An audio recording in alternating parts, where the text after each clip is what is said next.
yang namanya misalnya skenario kota kosong. Kemudian muncul juga saya terkutip kutipan kita misalnya idealisme versus pragmatisme. Apa yang membuat Anda sehingga Anda berpikir soal itu? Saya pikir memang ada dua konsep pemikirannya, paradigma berpikir antara idealisme dan pragmatisme. Ya, mau kotak kosong, mau tidak kotak itu bukan hal yang untuk dipersoalkan secara kontradiktif ya. Karena itu fenomena fakta gitu loh. Nah, sekarang kita uji ada nggak yang mau membahas tentang kotak kosong? Dari tahun 2015 sampai 2002 sampai tahun 2020 kan ada peristiwa. Misalnya tahun 2020 ada 25 kotak kosong. Tahun 2017 9. Tahun 2019 9. Kemudian 2000 nggak ada yang membahas tentang kotak kosong. Karena memang seperti itu mau tidak mau bahwa pilkada harus dilaksanakan.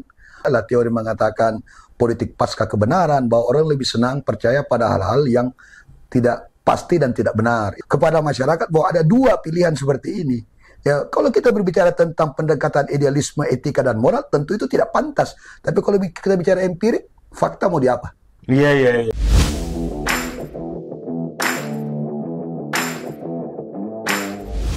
Iman Hud, selamat datang di podcast politik Alhamdulillah birakhir. Rakyat News. Ya. Wah, bagaimana kabar? Alhamdulillah baik. Tapi apa saya lihat kita ini kan aktif di TikTok, bahkan namanya Iman Hud berpikir. Apa sih maknanya Iman Hud berpikir ini? Ya, bahwa memang manusia itu kan sebenarnya secara natural itu diciptakan untuk menggunakan akal dan pikirannya gitu. Iya, iya, iya. Jadi naluri seperti mana? Makanya orang harus berpikir. Nah, dengan berpikir kita bisa menilai, menganalisa dalam pengambilan keputusan. Makanya beberapa definisi bahwa sebelum kita berbuat, kita pikirkan baik-baik. Sebelum kita berucap, kita pikirkan baik-baik. Jadi selalu dimulai dengan cara sistematik berpikir dalam pengambilan keputusan. Bahkan kalau kita lebih ekstrim, kita mengatakan bahwa sesungguhnya orang yang tidak berpikir itu mati gitu loh. Itu yang kemudian istilah kita kenal dari filosof modern terkenal, ahli matematika, itu René Descartes mengatakan bahwa cogito ergo sum. Bahwa saya berpikir maka saya ada gitu loh. Berarti kalau tidak berpikir lagi berarti sudah hilang. Tidak ada. Gitu. Jadi manusia itu dari kemampuan berpikirnya. Karena dengan berpikir itu kita bisa menjawab persoalan-persoalan, pertanyaan-pertanyaan, ketidakpastian, bahkan keluar dari persoalan-persoalan kesulitan sehari-hari dalam dimensi baik sosial, politik, budaya, dan sejarah. Jadi kita harus berpikir. Berpikir filsafat dalam arti itu kan induk gitu loh. Jadi induk pengetahuan adalah berfilsafat.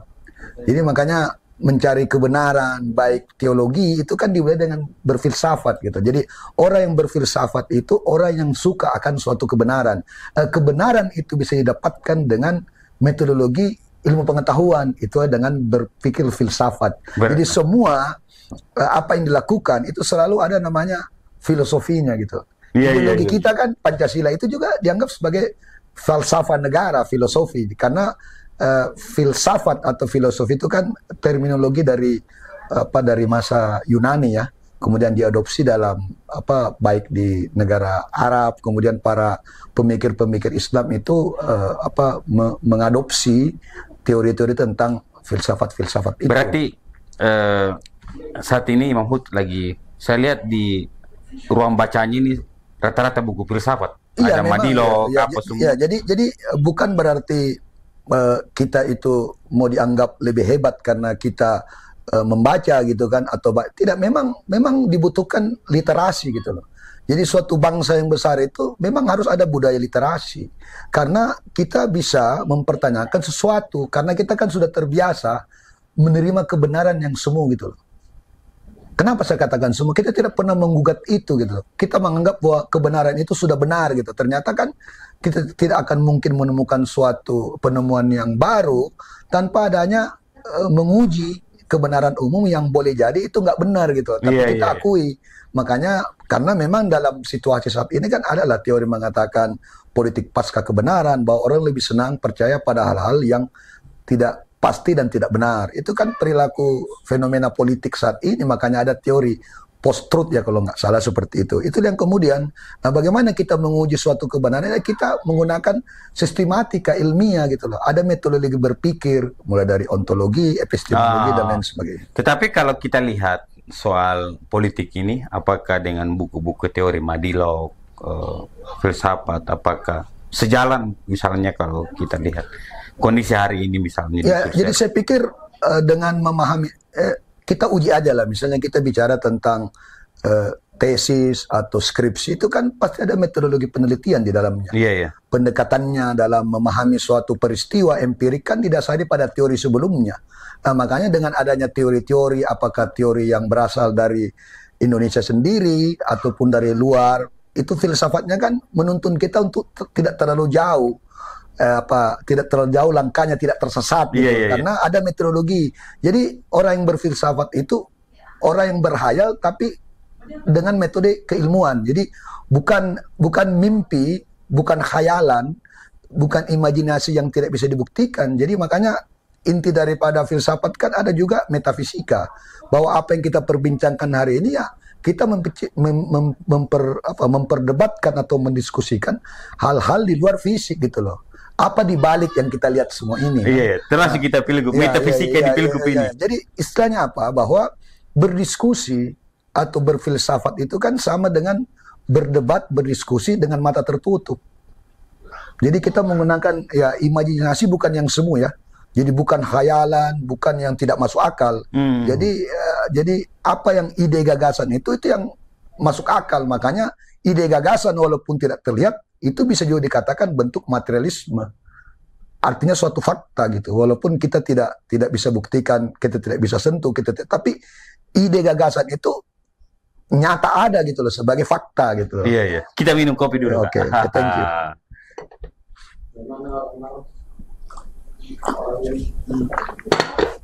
Nah, kita lihat sekarang Kak soal kondisi di Pilgub, bahwa rangkaian peristiwa ini kan banyak, bukan hanya tiba-tiba terjadi, pasti ada rangkaian peristiwa yang mungkin dari atas sampai ke bawah. Kan saat ini kan ramai yang namanya misalnya skenario kota kosong, kemudian muncul juga, saya terkutip kutipan kita misalnya, idealisme versus pragmatisme. Apa yang membuat Anda sehingga Anda berpikir soal itu? Saya pikir memang ada dua konsep pemikirannya, paradigma berpikir antara idealisme dan pragmatisme. Saya pikir konsep ini secara empirik kita alami gitu. Jadi dalam berbagai segmen kehidupan kita kan selalu ada idealisme dan pragmatisme. Dalam pemahaman pengetahuan juga kan ada namanya idealisme, ada gagasan, ada ide, kemudian ada pragmatisme, artinya sikap singkat menyikapi sesuatu peristiwa kan pragmatisme, tanpa dipikir mendalam gitu kan. Walaupun berpikir pragmatisme itu ada juga itu kan rasional mereka gitu loh. Tapi bagi pemikir lebih dalam, bahwa para teoritis itu mengatakan bahwa pragmatisme itu antitesanya idealisme. Sedangkan kita berharap bahwa idealisme lah karakter seseorang pada idealismenya. Makanya Tan Malaka mengatakan bahwa modal seorang pemuda yang paling benar itu idealismenya. Kalau sudah nggak punya idealisme itu kan sama aja kamu nggak hidup gitu seperti itu. Jadi inilah kita harapkan bahwa ide gagasan, ideologi yang kuat itu menjadi karakter. Inilah yang persoalan kita hadapi. Kenapa bisa terjadi secara empirik persoalan antara idealisme partai politik dan pragmatisme partai politik? Partai politik. Kenapa? Karena kita berharap bahwa partai politik itu kan lahir dari idealisme. Semua partai politik ya, sejarah partai politik itu lahir dari idealisme gitu, dari ideologi sosialisme, marxisme, nasionalisme. Itu kan semua lahir, sosialisme. Mereka melahirkan para tokoh-tokoh yang memperjuangkan kemerdekaan, nasionalisme, dan demokrasi. Inti daripada demokrasi itu adalah idealisme. Jadi kalau partai sudah tidak punya idealisme, makanya itu tidak ada lagi. Kita hanya memandang partai ya safety player aja gitu kan. Padahal kita menginginkan partai itu punya ideologi.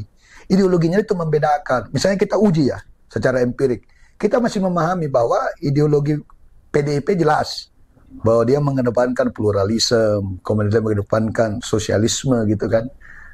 Jadi rakyat kecil itu kan idealisme terbangun, atau kita mengatakan PKS punya ideologisme sebagai partai yang memang mengedepankan misalnya contoh amar ma'ruf nahi mungkar, mencirikan religiulitas, dan ini sudah pernah dibahas oleh beberapa pemikir-pemikir baik dalam maupun luar negeri dengan istilah politik aliran kan. Misalnya kita baca bukunya tradisional of Java dari misalnya Clifford Geertz, kemudian Afan Ghaffar, Herbert Pate, itu membahas tentang bentuk sistem kepartaian kita itu berbasis pada ideologi.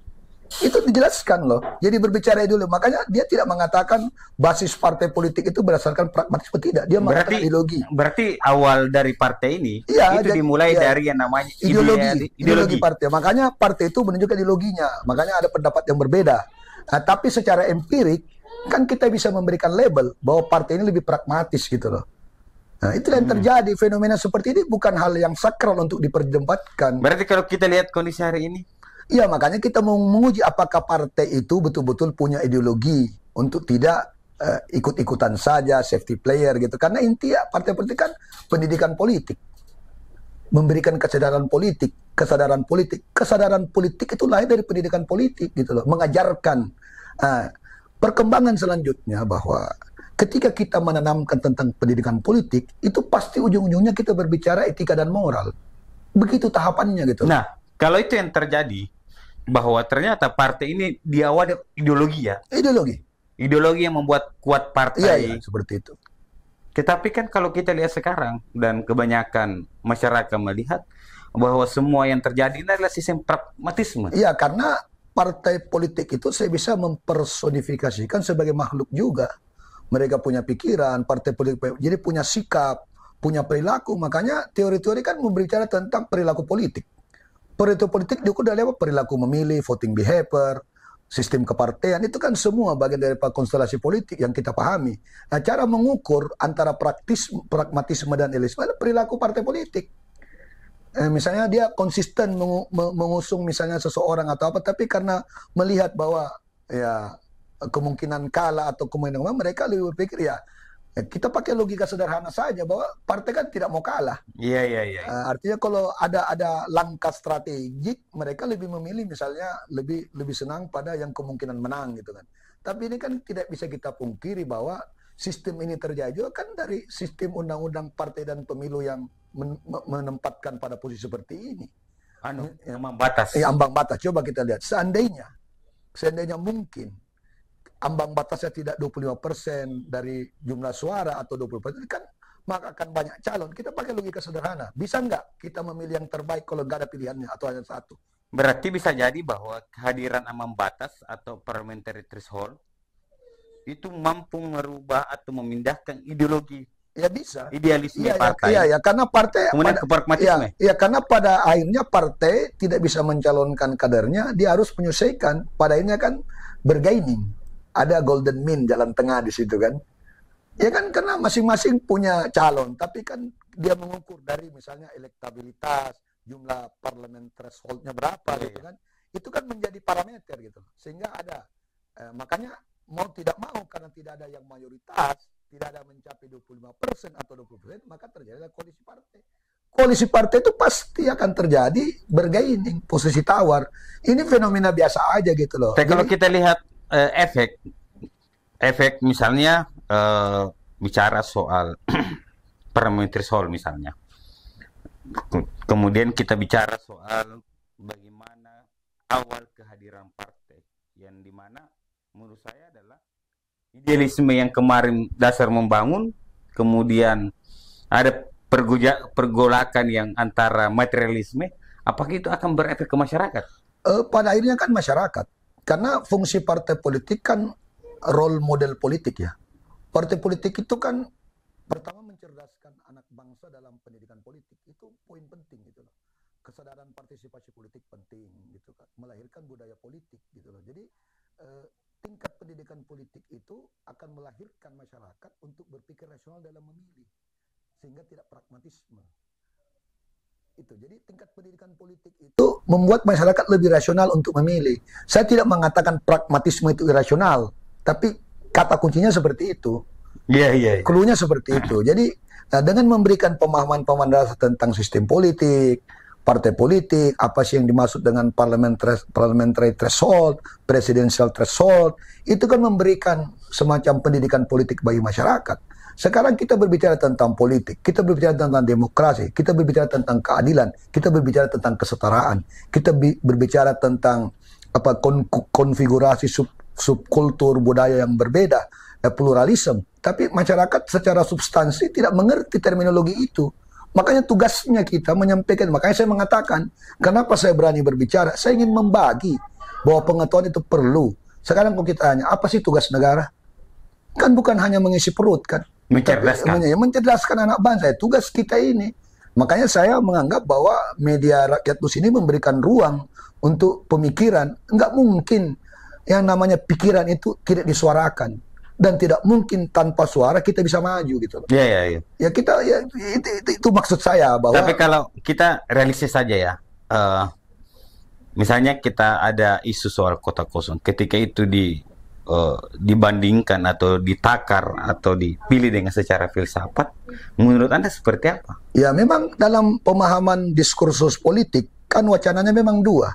Ada namanya politik realisme dan idealisme. Banyak pemikir-pemikir realis kok.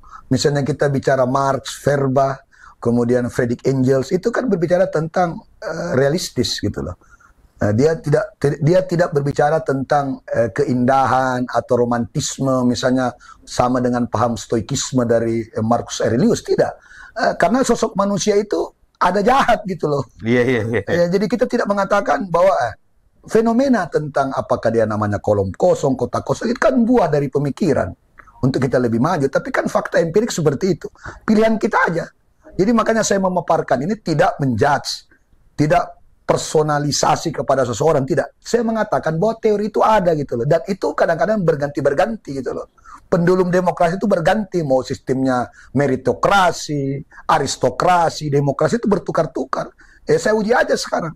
Kalau saya tanya, apakah kata demokrasi itu menjamin rakyat adil makmur? Kan tidak juga. Atau saya balik, apakah sistem monarki, aristokrasi itu menjamin? Kan tidak juga. Tapi faktanya, ada juga negara sistem menganut monarki itu bisa mau adil dan makmur. Betul. Ya, jadi ini kan pilihan.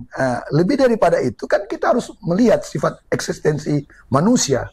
Makanya dia bilang, kalau kita berbicara idealisme, maka kita kadang-kadang mengabaikan sifat dasar manusia. Bahkan ada yang mengatakan bahwa justru karena keserakahan manusia, kekuasaan yang berlebihan dari seorang diktator itu melahirkan peradaban.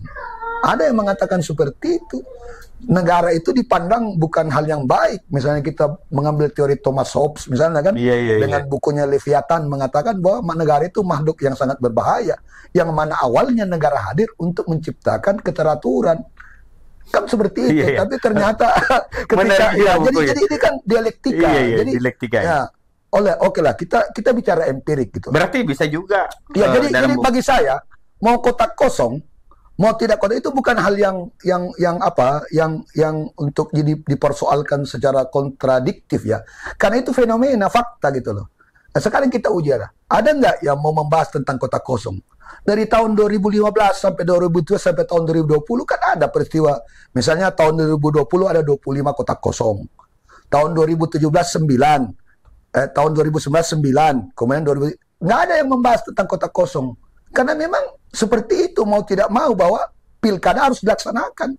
Mengenai alasan teknis, alasan tidak ada calon itu kan lain lagi. Itu kan bisa jelaskan secara empirik. Tapi fenomena ini bukan hal yang luar biasa bagi saya gitu loh. Intinya di sini adalah bagaimana kita memberikan penjelasan gitu loh kepada masyarakat bahwa ada dua pilihan seperti ini. Ya, kalau kita berbicara tentang pendekatan idealisme, etika dan moral, tentu itu tidak pantas. Tapi kalau kita bicara empirik, fakta mau diapa? Iya. Ya, makanya berarti ada dua pergolakan. Ya, pasti dua perbedaan gitu kan. Apakah bentuk, makanya pertanyaannya apakah ada bentuk rekayasa seolah-olah untuk menghalangi orang lain gitu kan? Kan logikanya jalan semua gitu loh.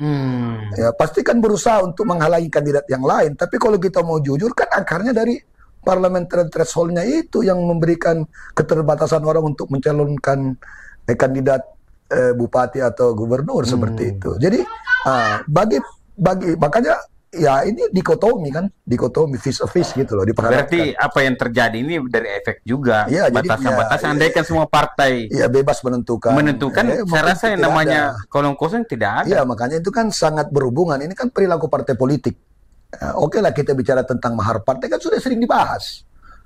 Terlalu berat, apa semuanya, apa mencari orang yang pantas itu ya dengan teori demokrasi proseduralnya, partai politik melakukan fit and proper test, kemudian menggunakan surat tugas, rekomendasi, kan.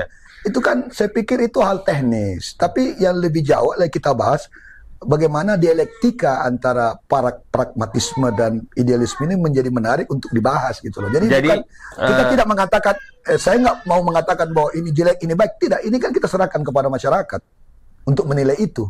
Karena secara empirik dan fakta seperti itu faktanya.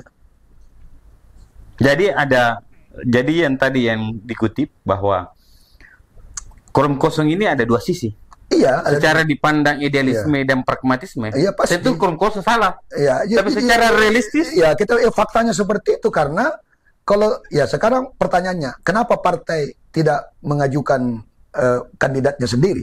Ya karena dia tidak punya parlemen threshold yang cukup. Kan pilihan sulit.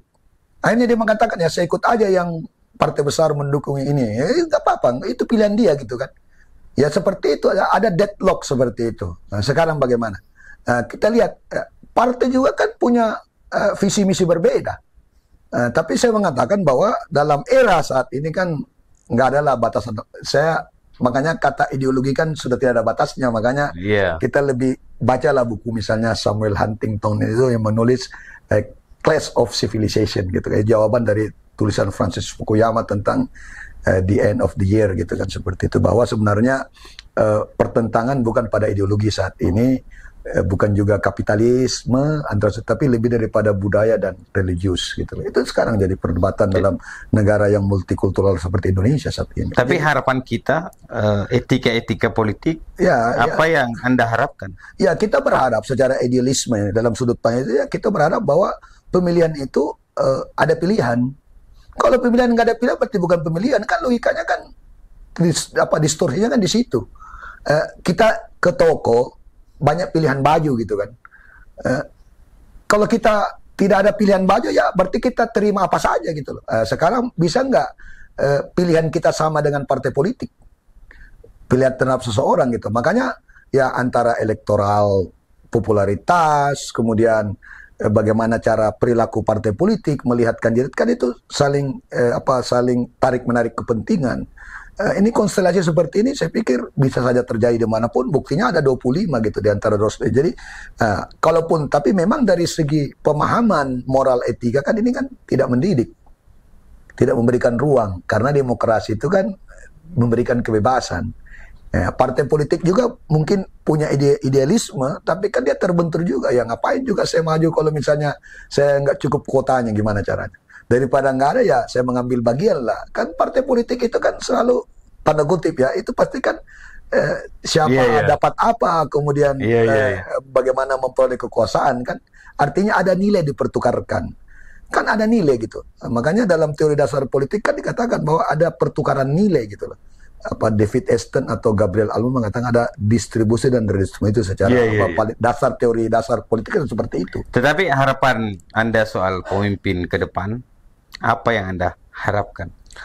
Saya ingin pemimpin ya, karena kita kan ini era milenial gitu. Bagaimana kaum milenial itu mengambil peran lebih banyak sehingga melahirkan budaya politik modern yang partisipatif gitu. Karena negara itu sangat butuh partisipasi masyarakatnya. Kita tidak ingin masyarakat kita jadi skeptis dan apatis, tidak mengambil bagian dalam politik, sehingga dia mengatakan saya tidak punya calon, pokoknya ya kalau tiba masa tiba akal. Itu kan tidak mendidik. Jadi kita ingin juga para partai politik memberikan enlightenment, pencerahan tentang pendidikan politik seperti itu. Iya, sangat luar biasa ini Kak. Dan sekarang masih aktif Komal ya? Ya, jadi berbagilah. Jadi makanya saya mengatakan ya memang kalaupun ada yang merasa tidak nyaman, saya pikir ini kan menyampaikan secara teori, empirik seperti itu. Jadi saya tidak mengatakan ini lebih baik, tapi memang sudut pandang kita berbeda. Makanya saya ingin mengatakan bahwa kalau kita belajar pada teori filsafat stoikisme dari Marcus Aurelius mengatakan bahwa sesungguhnya apa yang kebenaran itu kan sebenarnya segala sesuatu yang kamu anggap kebenaran itu kan belum tentu benar. Itu hanya pendapat orang. Sesuatu yang fakta kebenaran itu walaupun kamu lihat juga belum tentu, kan itu perspektif gitu. Jadi cara pandang yang berbeda pun kita pasti berbeda. Makanya dalam berdiskusi itu I wanna say like that, like this ya. Okay, I disagree about your opinion, but I struggle to defend your opinion gitu. Jadi walaupun saya berbeda pendapat, tapi saya akan membela pendapatmu gitu. Itulah demokrasi seperti itu. Jadi berikanlah saya kesempatan untuk berbicara. Kalaupun saya berbeda dengan kamu, saya tetap memperjuangkan untuk menyampaikan apa yang ingin kamu katakan, seperti itu dalam berdiskusi. Jadi jangan baper lah gitu loh. jadi elit politisi itu harus bisa menerima konstruktif kritik gitu loh, autokritik gitu. Harus mampu kita. Jangan baper, karena ini kan perbincangan. Jadi jangan pernah berharap kita menemukan sesuatu yang baru itu tanpa dialektika. Itu kan dasarnya seperti itu. Sesuai dengan bukunya Madilog. Ya, materialisme, dialektika, logika. Itu kan pikiran dasar kita untuk mencapai suatu kebenaran. Jadi harus ada dipertentangkan dari tesa, antitesa, kemudian sintesa. Nah, misalnya tadi saya katakan, kemudian ketika lahir paham demokrasi, apakah dia bentuk bertentangan dengan aristokrasi monarki? Ya, sangat bertentangan, karena yang tadinya raja berkuasa, kemudian rakyat. Terus ada jalan tengah, ada golden mean. Apa jalan tengahnya? Ya bolehlah kita menggunakan sistem monarki, tapi ditutup dengan kata konstitusional. Nggak ada masalah. Jadi dialektika itu selalu ada jalan tengah, bentuknya itu sintesa. Jadi tidak mungkin ideologi itu hilang sama sekali. Dia saling mengisi. Ya samalah dengan peradaban, ada namanya asimilasi, akulturasi, kan seperti itu. Berarti juga budaya politik seperti itu. Di Pilgub ini masih harus kuat juga dialektikanya. Ya, dialektika. Jadi ketika ada orang berbicara dan itu kritikan konstruktif, nah itu kita harus terima bahwa ini kan untuk membangun bangsa kita menjadi lebih baik. Coba kita lihat bagaimana pemikir-pemikir kita, para pejuang-pejuang pahlawan nasional, kan mereka punya ide gagasan diberbincangkan, tapi secara humanisme mereka tetap hubungannya baik. Betul. Jadi kita berdialektika, berpikir itu ya kita menguji kebenaran kita masing-masing yang sistematik, ilmiah enggak gitu. Makanya ketajaman kepemimpinan kan pada ketajaman intelektual gitu. Tan Malaka kan menulis seperti itu, kalau hanya kamu mengandalkan fisik, maka kamu tidak akan merdeka. Gunakan intelektualismemu dengan bentuk diplomasi. Seperti itu. Iya. Terima kasih banyak ke atas. Seperti itu. Tentunya ini bukan diskusi terakhir ya. Ini hanya jadi dinamika suara pemikiran. Imam Hud berpikir bahwa ternyata masih ada orang juga yang sering bicara soal filsafat apalagi politik yang tentunya memberikan ruang-ruang tersendiri. Dan kemudian mungkin banyak adik-adik kita yang ingin berbicara seperti itu, tapi kan ruangnya masih terbatas. Jadi ada ruang, diberikan ruang untuk berbicara. Jadi jangan pernah berpikir kita bisa lebih baik tanpa kebebasan berpikir. Kebebasan berpikir itu berbanding lurus dengan kebebasan berbicara. Iya. Terima kasih banyak atas waktunya. Sama-sama. Terima kasih. Sahabat